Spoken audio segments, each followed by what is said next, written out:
Well, good morning. Thank you, Olivier. Thank you for your time to have a chat. I want to talk a little bit about what I do for a living. I have the best job in the world. I get to fly around the globe and talk to senior executives and decompose companies.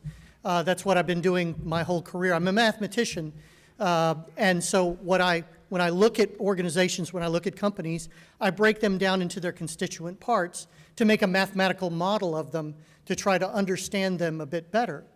And by virtue of my work and my home, I live here in Houston, about a third of my work is in oil and gas, but that means 2/3 of my work is outside of oil and gas. So I have a perspective, if you will, kind of a front row seat on lots and lots of hard problems that exist in the industry, as well as those that exist outside the industry. So I think I have a bit of a perspective where I can look fairly critically at the oil and gas industry and see where it is and where it could be.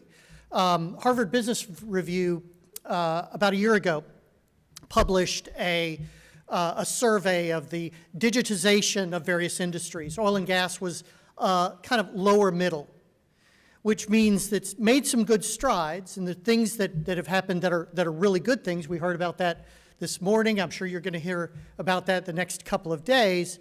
But frankly, the oil and gas industry still does have a long way to go.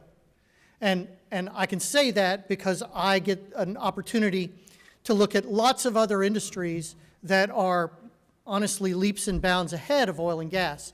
So I'm going to talk about that a little bit. I'm going to talk about sort of my expectations for where the industry should go and some specific pathways where the industry should go to make it more of an analytical industry than it is now. And frankly, we have right here in our backyard a great example of what I would consider far and away the best industry on the planet Earth at analytics. Do you know what that industry is? Can you fathom a few guesses? What's the best industry in terms of analytics? What would you guess? Oil and gas. Wrong. Other guesses? Professional sports is the correct answer. About 15 miles to our east is the Houston Rockets, led by Daryl Morey, an MIT graduate, who has built an analytical organization inside the Houston Rockets that is the envy of everybody else in the NBA. So if we as an industry want to advance beyond just patting ourselves on our back because we're just as good as our peers, but we want to really advance farther than that, we need to look at other industries that are head and shoulders above us. Professional sports is a great sort of guideline to look at. So I'm a mathematician by training, as I said. My whole 35-year career has been spent sort of looking at and decomposing companies. So I'm going to talk a little bit about that. I'm not going to use any PowerPoint slides. PowerPoint is banned at our company. So we don't use PowerPoint slides. I'm going to have a conversation with you about some of these things. The subject that we're going to talk about today is automation. And I'll have to say, automation is on the tip of the tongue of every senior leader in every company, every part of the globe. There is a tremendous desire to take the labor content out of the work that we do. In other words, produce more with the same labor that we have. So that has put us on course to think about how we take the things that human beings do and remove a lot of the rote mechanical things that they do, including those critical decisions that humans make every day. Well, I'll give you an oil and gas example, something I was just working on a few weeks ago. A company was trying to decide what sequence of wells to drill. In a particular block in West Texas, there were 13 wells in this particular block.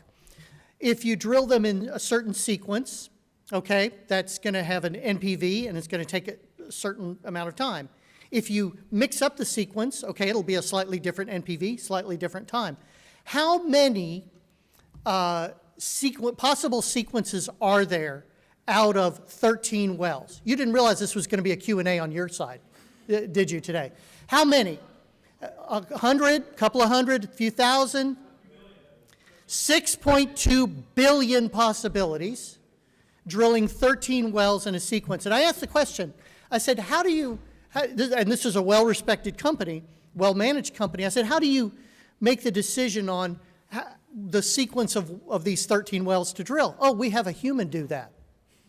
Okay, so that human is going to pick the perfect, magical, optimal sequence out of 6.2 billion possibilities. This is one of the kinds of problems that we need to start moving away from human decision-making and more into algorithms. I have comments about what humans really should be doing in a minute.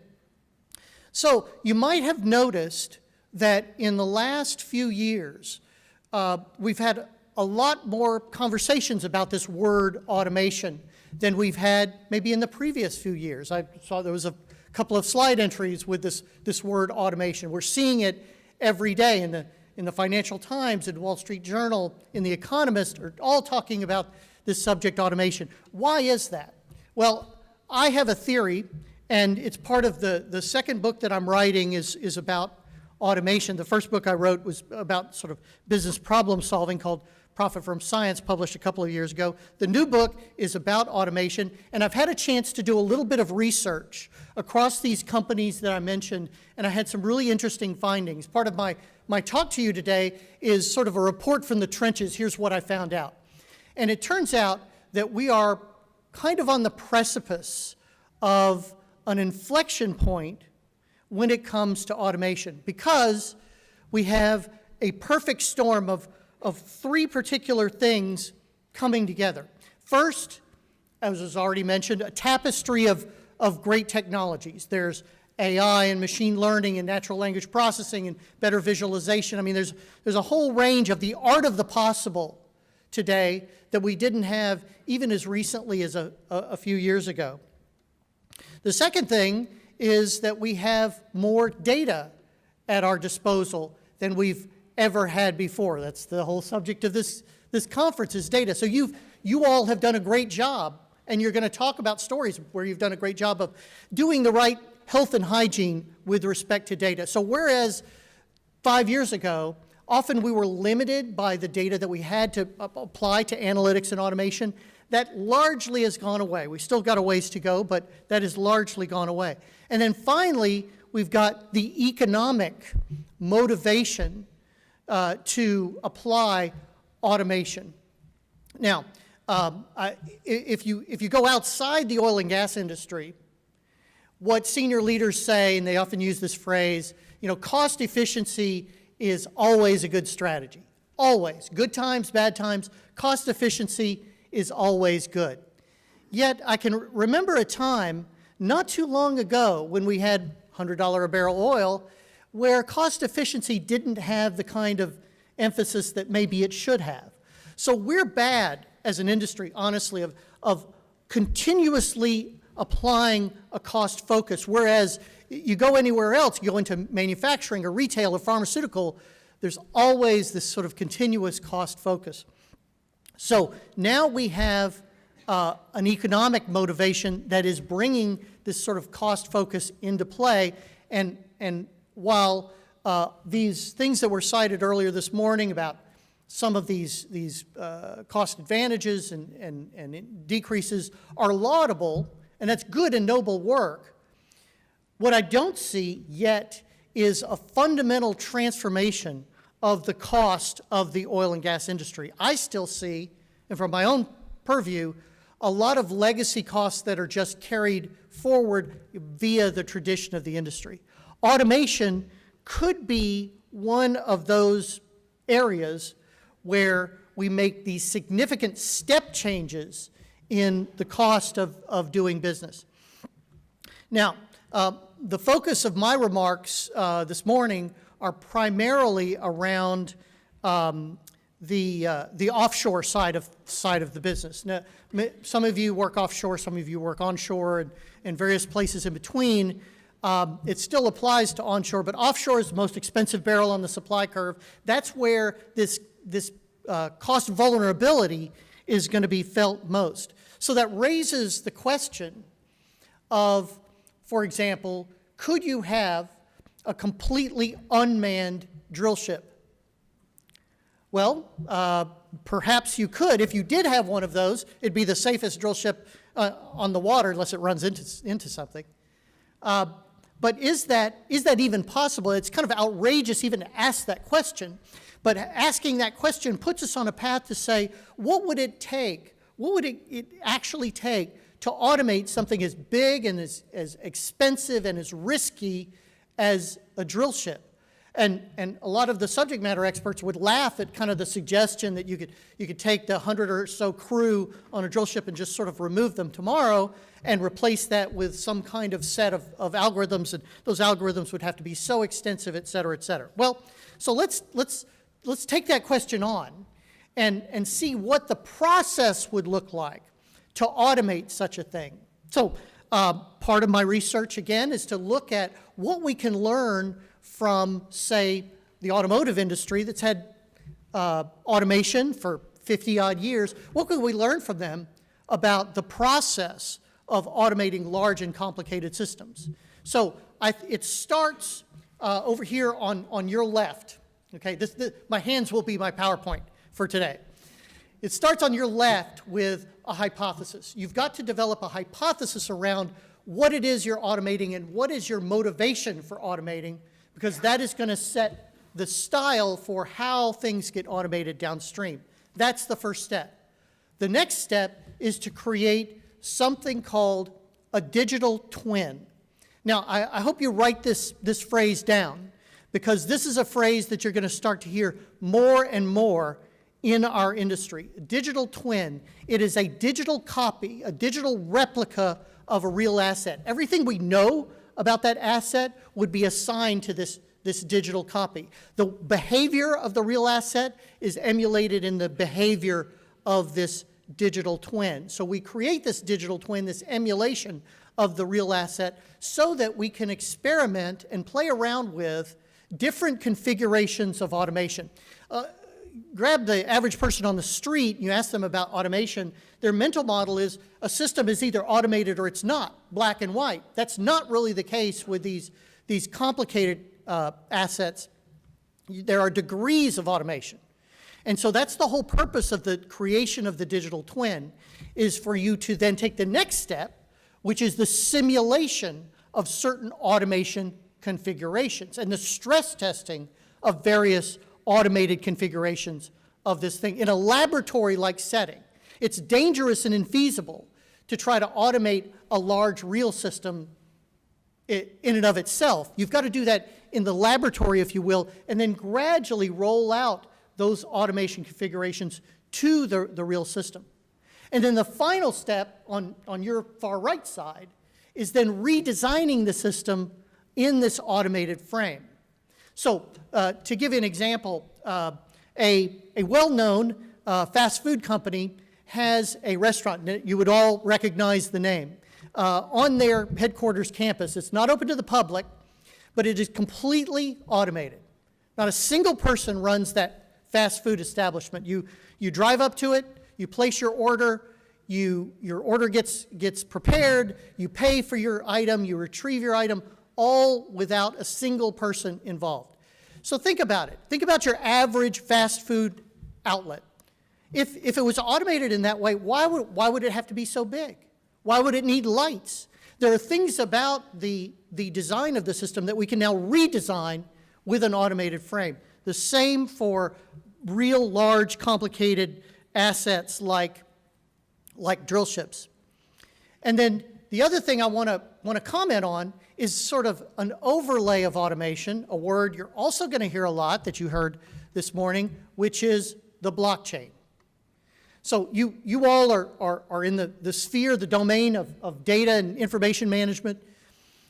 If you're not aware of the blockchain, if you don't have a good, thorough working knowledge of what it is and how it works, I'd suggest you get some skills in that regard, because blockchain is coming on us very, very rapidly, and on our industry very, very rapidly. What is it? It's a universal distributed ledger system, just like an accounting ledger. I can write things on that ledger.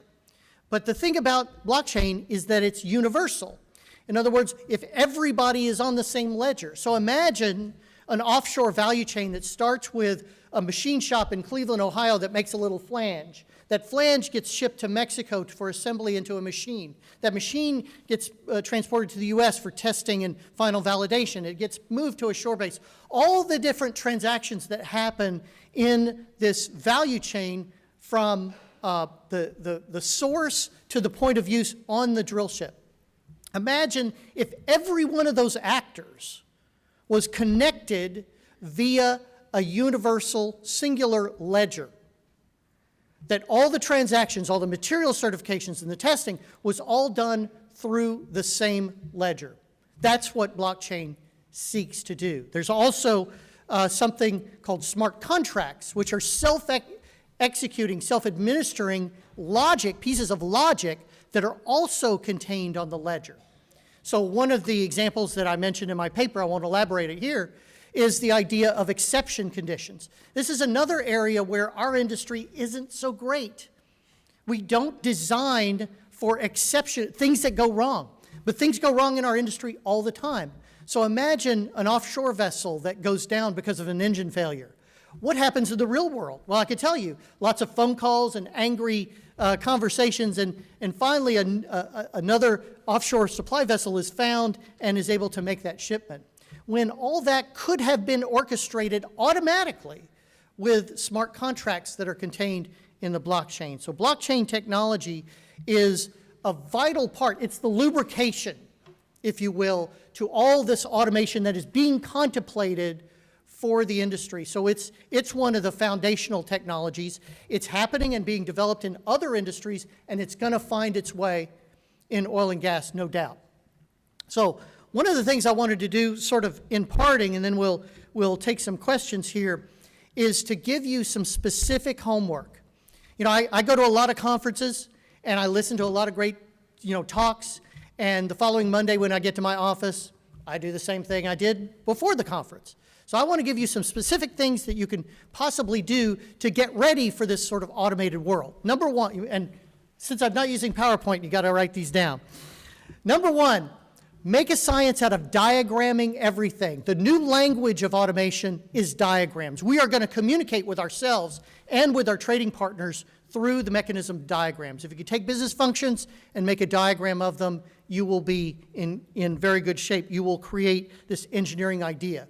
The second thing is build a sandbox, a place where you can go and experiment with some of these automation ideas. Elodie mentioned in her talk about this data lab. We use different terms, but we're really talking about the same place, something separate from production IT, where we can do these experiments. The other thing that we can do is repurpose these people that we call data scientists today. Data scientists have all of the skills necessary for automation. So those same people who sniff out business problems out of data are the same kind of people who could apply those same skills to automation. So it's not like we have to invent a whole new talent pool. Data scientists and people who do analytics well are the same people who can be involved in automation. The other thing is to pilot and experiment. We talked a lot about that this morning, but I think our industry is bad at experimentation. It's bad at failing. Failure is considered a really bad thing in our industry when if you adopt an experimentalist culture like other industries have done to great success, then you're going to fail on average as many times as you will succeed. So an experimentalist culture is something that we're going to have to start injecting into the oil and gas industry. And my final comment is to look outside the industry. Also, my remarks earlier about how we can learn a lot from other industries. That is not a common view inside our industry because we've convinced ourselves that we're so special, that we're so different, that there's nothing we can learn from other industries, and that's simply wrong. I've discovered that myself as I've had a chance to tour around, see a lot of industry sort of up close and personal. So here's the final thought that I want to leave with you. I want to inject you with sort of the importance of thinking about this idea of automation. There was a board meeting about a year ago, famous hotel company. You would definitely know their name. And some shareholder activist got up in the back of the room, asked the board, they said, you know, Airbnb came along and it wiped out billions of dollars off of your balance sheet. Why didn't you see that coming? The board had no answer. They had no answer. So that's the thing I want to help you avoid, is not having an answer when this wave of automation, because of this perfect storm, is going to come at us so fast that we're not always going to have the chance to react in real time. Doing some of these things that I mentioned, I think will set you up to be much more agile, much more ready for this crazy automated future that's coming at us in less than 5 years' time. So with that, I'll conclude. Thank you very much. I think we've got some, thank you, Olivier.